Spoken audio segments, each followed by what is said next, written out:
ఒక అమ్మాయికి నెలసరి వస్తే ఆలయానికి వెళ్ళొద్దు అంటారు. మరి అదే అమ్మవారికి నెలసరి వస్తే? అవును, నిజమే. అదే కామాఖ్య అమ్మవారి దేవాలయం.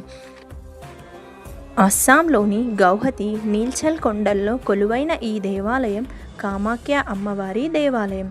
హిందూ పురాణాల్లో ప్రధానమైన ఆలయాల్లో ఒకటి. కామాఖ్యాదేవి అమ్మవారి ఆలయం ఎంతో గొప్ప విశిష్ట చరిత్ర ఉన్నది. కొన్ని వేల సంవత్సరాల నాటి ఈ ఆలయం ప్రాచీన భారత ఆధ్యాత్మికత నుంచి ఆవిర్భవించింది. సతీదేవి శివుని కథతో ముడిపడి ఉన్న ఆలయం ఇది. తన భర్త అయిన మహాశివుణ్ణి తన తండ్రి అవమానించడంతో తీవ్రంగా కలత చెందిన సతీదేవి ఆ మహాయజ్ఞకుండంలో దూకి తన ప్రాణాలను అర్పిస్తుంది. ఆమె మరణంతో శివుడు కోపంగా విలయతాండవం చేస్తూ నిర్జీవంగా ఉన్న తన భార్య దేహాన్ని శివుడు తీసుకెళ్తుండగా శివుడి కోపాగ్ని నుంచి విశ్వాన్ని రక్షించే క్రమంలో విష్ణువు సతీదేవి శరీరాన్ని సుదర్శన చక్రంతో 51 ముక్కలుగా చేసి నలుమూలలా వెదజల్లుతాడు. సతీదేవి శరీరం నుంచి ముక్కలైన అమ్మవారి భాగాలే శక్తి పీఠాలుగా వెలసిల్లాయి. సతీదేవి గర్భాశయం పడిన చోట ఈ కామాఖ్య అమ్మవారి ఆలయం నెలకొల్పబడింది. మొట్టమొదటగా కామాఖ్య ఆలయాన్ని 8వ శతాబ్దంలో నిర్మించారు. కాలానుగుణంగా ఈ ఆలయంలో అనేక మార్పులు జరిగాయి. 16వ శతాబ్దంలో కోచ్ రాజుల కాలంలో ఈ మార్పులు ఎక్కువగా జరిగాయి.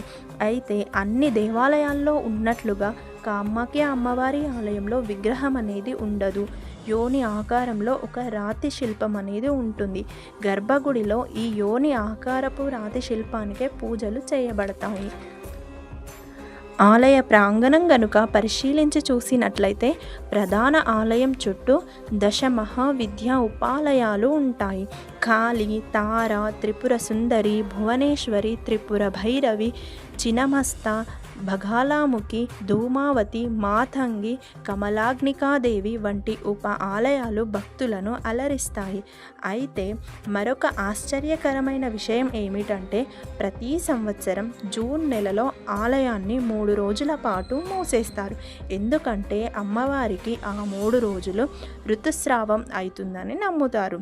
అయితే ఈ ఆలయానికి ప్రక్కనే ఉన్న బ్రహ్మపుత్ర నది నీరు ఎరుపు రంగులోకి మారటం మరొక విశేషం.